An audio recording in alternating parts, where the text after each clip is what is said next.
आदाब नाज़रीन, world news में आपका इस्तकबाल है। मैं हूं सैयद अब्बास। में भी पेश करेंगे दुनिया जहान की तमाम बड़ी खबरें, लेकिन सबसे पहले नजर हेडलाइंस पर। ईरान के दाखिली मामले में कूदा अमेरिका। हुकूमत मुखालिफ एहतजाज को ट्रंप इंतजामिया ने दी हिमायत। सलामती काउंसिल और इंसानी हुकूक काउंसिल का इजलास बुलाने का किया मुतालबा। डोनाल्ड ट्रंप का ट्वीट डिप्लोमेसी का ताजा शिकार बना फिलिस्तीन अथॉरिटी। माली इमदाद को किया मशरूत का इजराइल के साथ बातचीत करने की सूरत में ही की जाएगी मदद। ईरान ने किया कुर्दिस्तान से मुतासिल 2 सरहदों को खोलने का ऐलान। रेफरेंडम के दौरान बंद कर दी गई थी हाज इमरान और परवेज खान की गुजरगाहें। मिस्र में जारी रहेगी इमरजेंसी। सदर अल सीसी ने की हंगामी हालत की मजीद 3 माह की तौसी। 2017 से मुल्क में नाफिज है इमरजेंसी।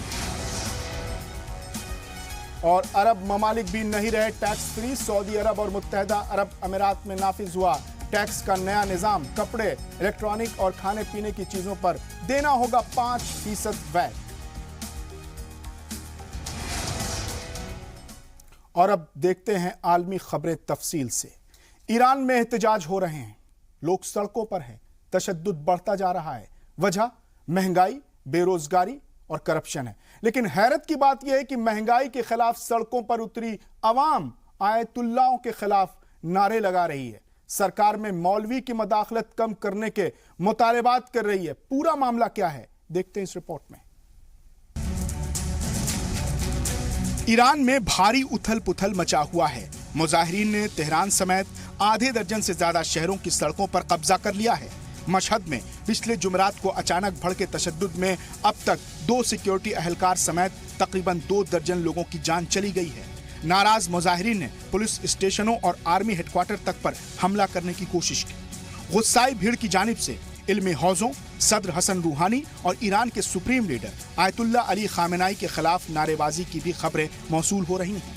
हालिया मुजाहरे ईरानी समाज के एक बड़े तबके में बढ़ते माशी बहरान के खिलाफ हैं। सरकार के खिलाफ मुजाहरों में बड़ी तादाद में नौजवानों के हिस्सा लेने की भी तस्वीरें सामने आ रही हैं। कहा जा रहा है कि वहां के लोग उलेमा की हुकूमत के खिलाफ हैं। तो फिर महंगाई बढ़ने का इसे नाम क्यों दिया जा रहा है? और उससे बड़ी बात यह कि ईरान के सदर हसन रूहानी हैं, जिन्हें मौलाना हसन रूहानी नहीं बल्कि डॉक्टर हसन रूहानी लिखा जाता है। और अगर मौलाना ही हो तो क्या मौलाना आलिम नहीं होता? क्या वो जमाने की नब्ज को नहीं पहचानता? बड़ा अजीब लगता है। कुछ तो है जिसकी पर्दादारी है। दरअसल शिया मजहबी लीडरों की कयादत में 1979 में हुए ईरानी इनकलाब से पहले ईरान एक खुला और लिबरल समाज था। इनकलाब के बाद वहां शरई लिहाज से हुकूमत का कयाम हुआ, जिसमें खवातीन के लिए हिजाब लाजमी कर दिया गया। इन कवानीन से छूट के लिए वहां के मगरिब परस्त और लिबरल परस्त लोग लंबे वक्त से लड़ाई लड़ रहे थे।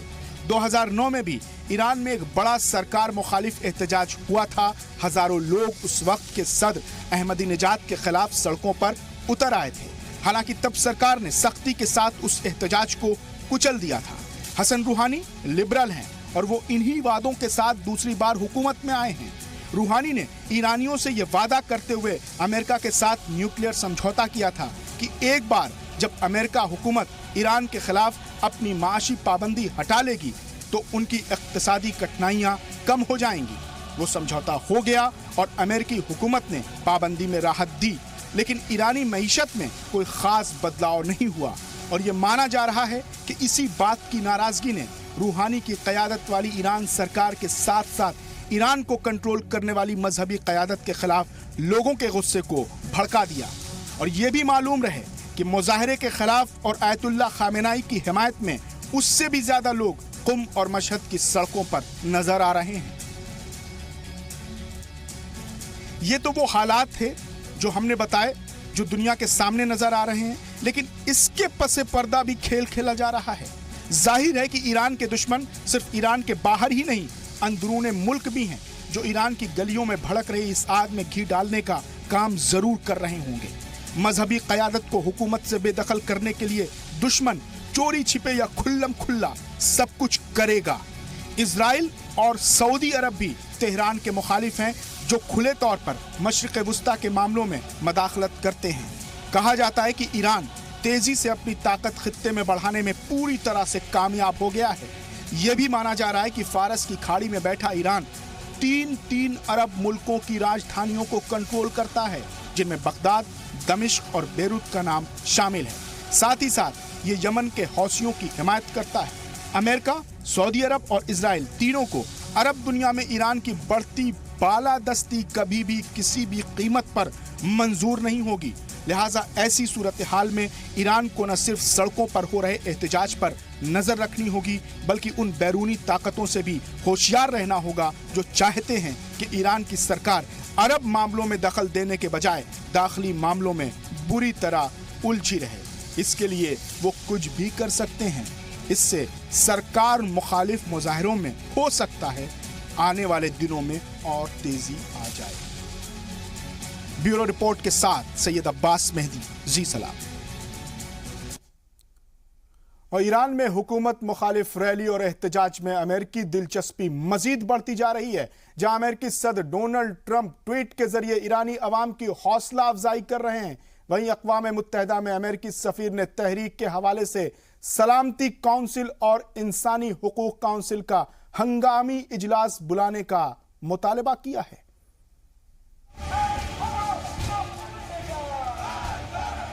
ईरान में जारी हुकूमत मुखालिफ रैलियों ने मशरिक़ वुस्ता में एक नई सूरत हाल पैदा कर दी है। माहिरीन और सियासी क़यादत अभी हालात का तज्ज़िया करते इससे कबल अमेरिका ने मुजाहिरीन की हिमायत कर ईरान की मुश्किलों में इजाफा कर दिया है। आलमी सियासत में अमेरिका और उसके हलीफ अरब ममालिक से ईरान के रिश्ते किसी से छुपे नहीं हैं। जाहिर है अमेरिका का इस तरह बराह रास्त मुजाहिरीन की हिमायत करना सियासी और सिफारती दोनों लिहाज से काफ़ी अहम है। मुजाहिरीन की हिमायत में सदर ट्रंप मुसलसल ट्वीट कर रहे हैं। ताज़ा ट्वीट में उन्होंने मौजूदा हुकूमत को बदउनवान करार देते हुए अवामी एहतजाज को सही ठहराया है और इन हालात के लिए उन्होंने ईरानी क़यादत के साथ साथ साबिक सदर बराक ओबामा को भी जिम्मेदार ठहराया है। प्रेस सेक्रेटरी सारा सेंडर का कहना है कि अमेरिकी सदर साबिका हुकूमत की गलतियों को नहीं दोहराएंगे। You know, I think one of the big things, and I think even Hillary Clinton outlined this when she said that the Obama administration was too restrained of the 2009 protests and said that won't happen again. And for once, she's right, and we agree with her because President Trump's not going to sit by silently like President Obama did, and he certainly supports the Iranian people and wants to make that clear. Iran के दाखिली मामलों में अमेरिकी मदाखलत को लेकर Trump इंतजामिया में भी इख्तलाफात की खबर है। ज़राए के मुताबिक एक सीनियर अहलकार का कहना है कि सदर ट्रंप के ट्वीट ईरान हुकूमत के इस इल्ज़ाम को मजबूती पहुंचा रहे हैं कि अवामी तहरीक को बैनुल अक़वामी ताकतों की इमदाद हासिल है। वाज़ेह हो कि एक दिन कबल ही सुप्रीम लीडर आयतुल्लाह अली ख़ामेनाई और वज़ीर ख़ारजा ने कहा था कि बैरूनी ताकतों की शह पर मुल्क दुश्मन अनासिर इन मुजाहिरों की हौसला अफजाई कर रहे हैं। अक़वाम मुत्तहिदा में अमेरिकी सफ़ीर निक हेली ने इन इल्ज़ामात की तरदीद करते हुए कहा कि उनका मुल्क ईरानी अवाम के जायज़ मुतालबात की हिमायत करता है और इसे दबाने की कोशिश को वो खामोश तमाशाई के तौर पर नहीं देख सकता। अमेरिका का कहना है कि निज़ाम में तब्दीली लाना अवाम का हक है और इसे नज़रअंदाज नहीं किया जा सकता। We are now seeing an organic, popular uprising organized by brave Iranian citizens on the largest scale since 2009. But the international community cannot sit silent as it did then. The United States supports the Iranian people, and we call on the regime to respect its citizens' basic right to peacefully express their desire for change. महंगाई के खिलाफ Tehran से शुरू हुआ ये एहतजाज मुल्क के मुख्तलिफ हिस्सों में भी पहुंचने लगा है। एक हफ्ते से चल रहे पुरतशद्दुद एहतजाज में अब तक 21 अफराद के हलाक होने की खबर है, जबकि 450 से ज्यादा लोग गिरफ्तार किए जा चुके हैं। ब्यूरो रिपोर्ट, जी सलाम। और ईरान बहरान पर ज्यादा बातचीत के लिए हमारे साथ जुड़ रहे हैं शौकत भारती साहब, जो कि मिडिल ईस्ट के जानकार हैं।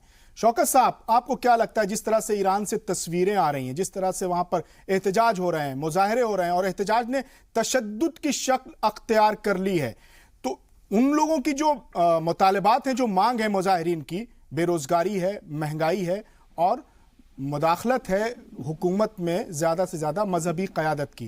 क्या यही मुतालबात हैं या इसके पसे पर्दा कुछ और खेल खेला जा रहा है? देखिए जनाब, सबसे पहली बात यह है कि ईरान के साथ में कोई आज से खेल नहीं चल रहा है जी। जो ताकतें आज इस प्रोटेस्ट को सपोर्ट कर रही हैं जी उन ताकतों को पूरी तरीके से ईरान से बाहर किया गया था, यानी अमेरिकन वगैरह को।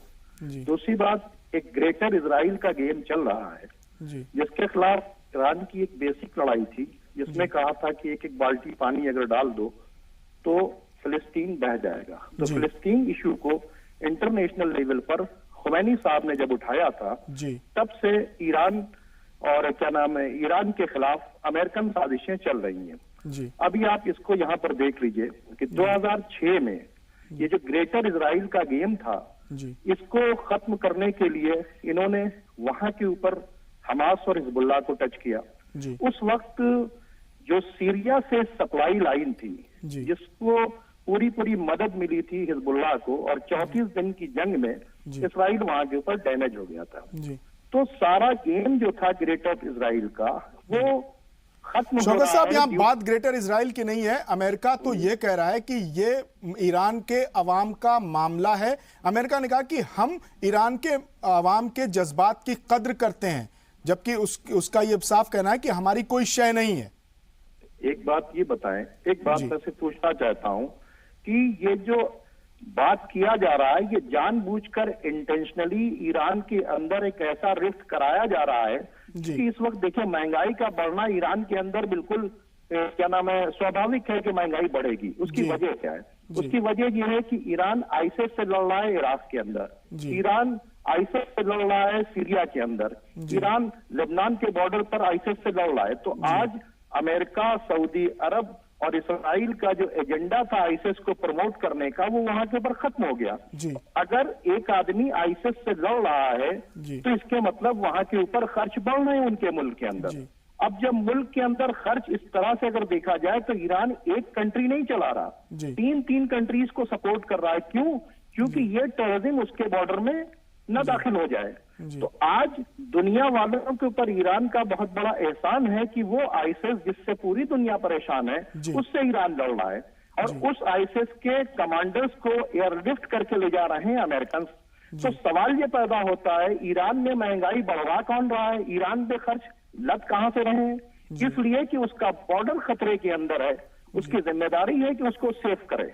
तो ये जो आज मुतालबात हैं शौकत साहब, जो मुतालबात हैं, आपको क्या लगता है इन मुतालबात को लेकर मुजाहरे और पुरतशद्दुद होंगे और बड़ा लेवल पे ये मुजाहरे होंगे, या इसको कंट्रोल कर लेगी ईरान की हुकूमत? देखिए ये कंट्रोल तो हो रहे हैं, बल्कि जी। हो जाएंगे, यूं जी। समझ लीजिए। जी। वजह क्या है कि इसको जो है वेस्टर्न मीडिया और ये लोग ही इसको हाईलाइट कर रहे हैं। जी। इसकी अभी इंक्वायरी होगी, जब आपके पास रिपोर्ट आएगी तब समझेगा कि इसके अंदर कौन कौन सी ताकतें थी। आपको सिर्फ 3 ताकतें निकलेंगी उसके अंदर, एक अमेरिका की निकलेगी, दूसरे इजराइल की निकलेगी, तीसरे सऊदी अरब की निकलेगी। मैं अमेरिकन से पूछना चाहता हूं, आपके टेलीविजन के चैनल से मैं एक सवाल पूछना चाहता हूं, बहरीन के अंदर रोजाना प्रोटेस्ट हो रहा है, कभी उसके लिए बात क्यों नहीं उठाई जा रही है?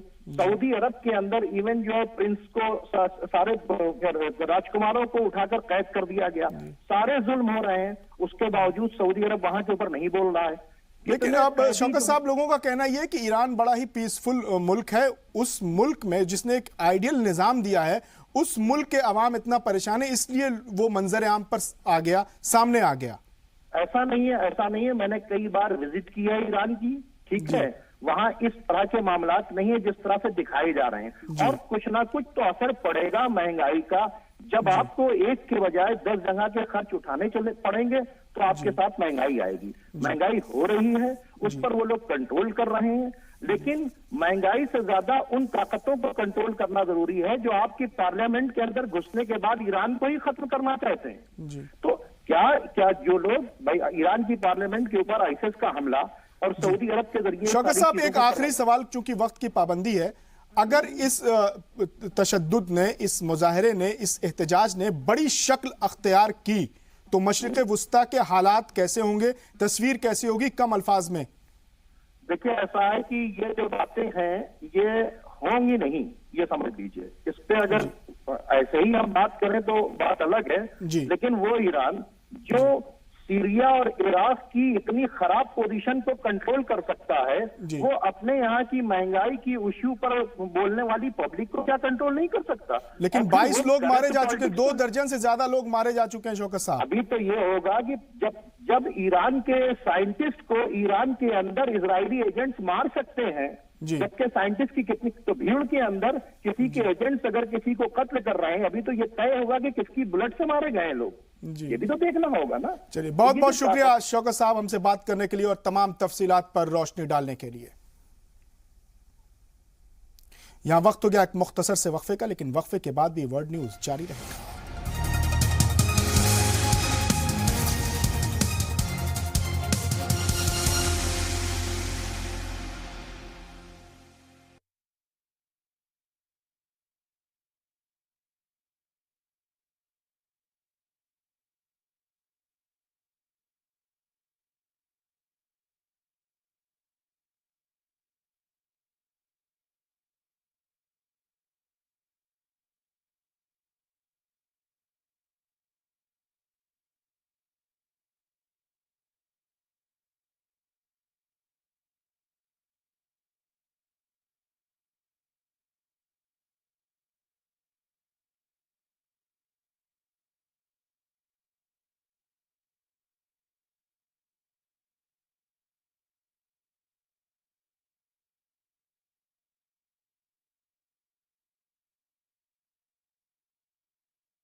वक्फे के बाद एक बार फिर आपका इस्तकबाल है वर्ल्ड न्यूज में।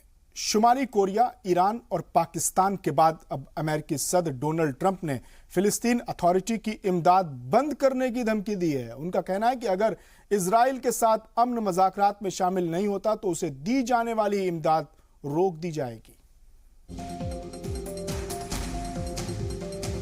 डोनाल्ड ट्रंप अमेरिका के पहले सदर हैं जो ट्वीट के जरिए भी मुल्क की खारिजा पॉलिसीज पर चर्चा करते हैं। गुज़िश्ता 2 दिनों से उनके ट्वीट ने जनूबी एशिया और मशरिक़ वुस्ता में हलचल मचा रखी है। मंगल के रोज उन्होंने एक और ट्वीट किया और यह ट्वीट है फिलिस्तीन के मुतालिक। ट्रंप ने फिलिस्तीन पर बातचीत से राह फरार अख्तियार करने का इल्जाम आयद करते हुए कहा कि इसराइल के साथ बातचीत न करने की सूरत में अमेरिका उसकी माली मदद बंद कर सकता है। अपने ट्वीट में ट्रंप लिखते हैं कि हम फिलिस्तीन को सालाना करोड़ों डॉलर की इमदाद करते हैं, लेकिन वो इसकी कद्र नहीं करते। हमें कोई एहतराम नहीं मिलता, कोई इज्जत नहीं मिलती। फिलिस्तीन इजराइल के साथ बातचीत से भी इनकार करता है, लिहाजा वो जब तक बातचीत के लिए राजी नहीं होते, बेहतर यही है कि हम उनकी इमदाद बंद कर दें।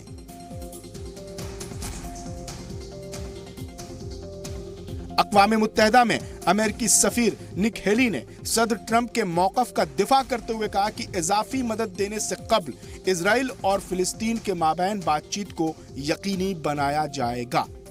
I think the president has basically said that he doesn't want to give any additional funding or stop funding until the Palestinians are agreeing to come back to the negotiation table. And what we saw with the resolution was not helpful to the situation. We're trying to move for a peace process, but if that doesn't happen, the president's not going to continue to fund that situation. वाज़ेह हो कि दिसंबर में Trump ने बैतुल मुक़द्दस को Israel का दारुल हुकूमत तस्लीम करते हुए अमेरिकी सफारत खाना तेल अवीव से बैतुल मुक़द्दस मुंतकिल करने का ऐलान किया था। इस फैसले के बाद से ही अमेरिका और फिलिस्तीन अथॉरिटी के दरमियान रवाबित मुनक़ता हैं। इस फैसले की आलमी पैमाने पर खुसूसन मशरिक़ वुस्ता में काफी तनकीद हुई थी, लेकिन अमेरिका के मौक़िफ़ में किसी तरह की तब्दीली नहीं आई है। निक हेली ने कहा कि अमेरिका अमन मज़ाकरात का अमल और इमदाद जारी रखने के हक में है, लेकिन इसके लिए फिलिस्तीन को मुस्बत रुख अख्तियार करना होगा। I stood proudly, even if I was the only hand in the Security Council, to fight for the will of the people of the United States. They wanted to see the embassy moved to Jerusalem, and we followed through with that. We very much still want to have a peace process. Nothing changes with that. The Palestinians now have to show their will that they want to come to the table. As of now, they're not coming to the table, but they ask for aid. We're not giving the aid. We're going to make sure that they come to the table, and we want to move forward with the peace process. पहले दारुल हुकूमत तब्दील करने का फैसला और अब Trump का tweet साफ है कि अमेरिकी इंतजामिया फिलिस्तीन पर दबाव बनाने की हिकमत अमली पर अमल पैरा है। दोनों ही चीजें ट्रंप इंतजामिया और इजराइल के बेहतर होते रिश्तों का भी सबूत हैं। आपको बता दें कि साबिक सदर बराक ओबामा ने इजराइल को लेकर सख्त रुख अपनाया हुआ था। सरहदी इलाकों में तामीरात और ताकत के इस्तेमाल को लेकर ओबामा ने 12 इजराइल की तनकीद की थी। ब्यूरो रिपोर्ट, जी सलाम। और इस खबर पर मजीद तफसीलात के साथ जुड़ रहे हैं जामिया मिलिया इस्लामिया के एसोसिएट प्रोफेसर सोहराब साहब। डॉक्टर सोहराब साहब, आपको क्या लगता है कि अमेरिका ने पहले तो अपना सिफारत खाना तेल अबीब से यरूशलेम शिफ्ट किया, अब माली इमदाद रोकने की धमकी दे रहा है। आपको क्या लगता है कि अमेरिका पूरी तरीके से फिलिस्तीन को दबा देना चाहता है, दबाव बना रहा है? देखिए, ये हकीकत है कि अमेरिका फिलिस्तीन को दबाव बना रहा है और वो फिलिस्तीन के साथ इजराइल का समझौता चाहता है, लेकिन इजरायली टर्म्स एंड कंडीशंस पे। जी, टर्म्स एंड कंडीशन नहीं, समझौता ना हो, जस्टिस ना हो, बल्कि इजरायली अब तक तो वो सालिसी का किरदार अदा ही कर रहा था, लेकिन अचानक उसने अपना सिफारत खाना तेल अबीब से यरूशलेम शिफ्ट करके उसने अपना मौक़िफ़ वाज़े कर दिया। ये तमाम अमेरिकन पॉलिसी का जो मुजाहरा हो रहा है इस वक्त, ये अमेरिका के दाखिली पॉलिसी और ट्रंप की अपनी फॉरेन पॉलिसी का नतीजा है। दाखिली पॉलिसी में ये है कि America has been completely taken over by the Christian evangelical forces and जो वहाँ के ज़ायनिस्ट लॉबी है, दोनों मिलके, ये उसका रिफ्लेक्शन है। उन्हीं इसी दो फोर्सेज ने ट्रंप को इलेक्शन में जिताया था और फाइनेंस किया था, और सर्टेन एजेंडा पर पहले ही से इनकी एक सीक्रेट मुआहदा था कि ये करना है, और ट्रंप उसी को फॉलो कर रहा है। दूसरी बात ये है कि ट्रंप की फॉरेन पॉलिसी थी अमेरिका फर्स्ट, और अमेरिका फर्स्ट का मतलब उसका ये है कि अपने टर्म्स एंड कंडीशंस पर दुनिया के जितने ज़ाब्ते अखलाक हैं, ज़ाब्ते कानून है, ज़ाब्ते उसूल हैं, उसको ताक पर रख के अपने टर्म्स एंड कंडीशंस पर दुनिया के साथ रिश्ता करो, और नहीं तो विड्रॉ करो। चलिए, बहुत बहुत शुक्रिया सोहराब साहब तमाम जानकारी देने के लिए।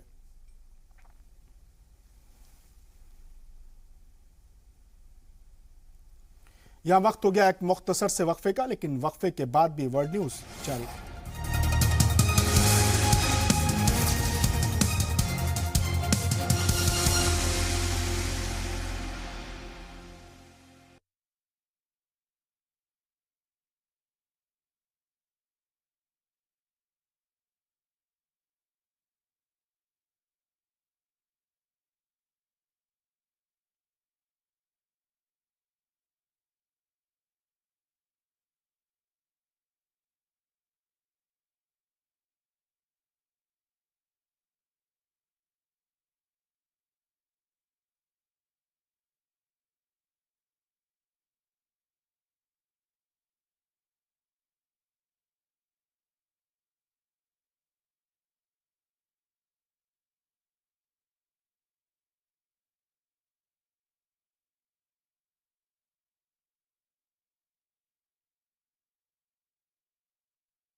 वक्फे के बाद एक बार फिर आपका इस्तकबाल है वर्ल्ड न्यूज में। अमेरिकी सदर ने शुमाली कोरिया के सदर किम जोंग उन को भी वाज़ेह पैगाम दिया है। ट्रंप ने कहा है कि कोई उन्हें बताए कि अमेरिका के पास शुमाली कोरिया से ताकतवर जौहरी हथियार हैं। उनके पास भी एक बड़ा बटन है जो काम भी करता है। वाज़ेह हो कि नए साल के मौके पर किम जोंग उन ने टेलीविजन खिताब में कहा था कि अमेरिकी जंग नहीं छेड़ सकता अमेरिका, क्योंकि उसकी मेज पर हर वक्त जौहरी बटन मौजूद होता है। ट्रंप ने शुमाली कोरिया की जानिब से जनूबी कोरिया के साथ बातचीत की पेशकश पर भी ट्रंप ने ट्वीट किया। ट्रंप ने कहा कि पाबंदी का असर दिखने लगा है, शायद इसीलिए रॉकेटमैन बातचीत करना चाहता है।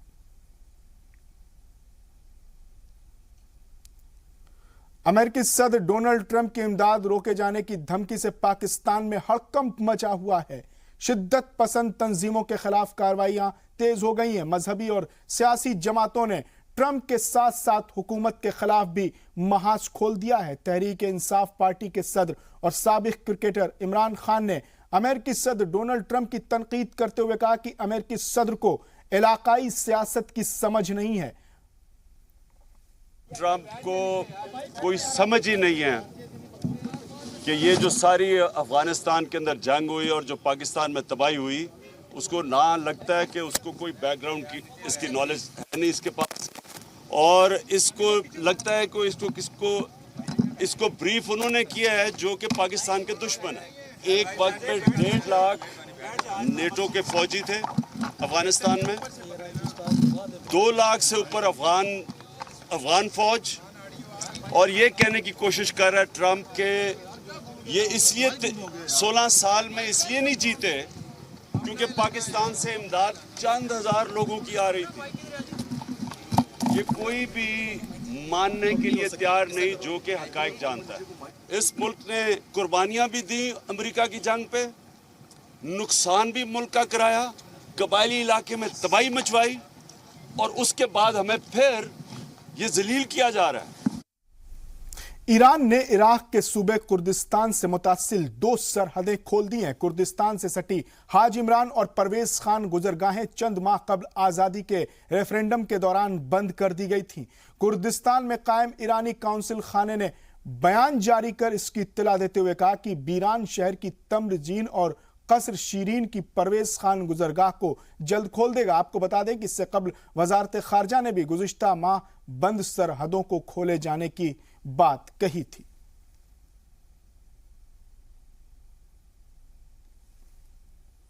और सऊदी अरब और मुत्तहिदा अरब अमीरात अब टैक्स फ्री ममालिक नहीं रहे। दोनों मुल्कों में 1 जनवरी से टैक्स का नया निजाम नाफिज हो गया है। इसके तहत खाने पीने की चीजें, कपड़े, बरकी अशिया, फोन, पानी, बिजली और होटल बिल पर भी टैक्स लगेगा।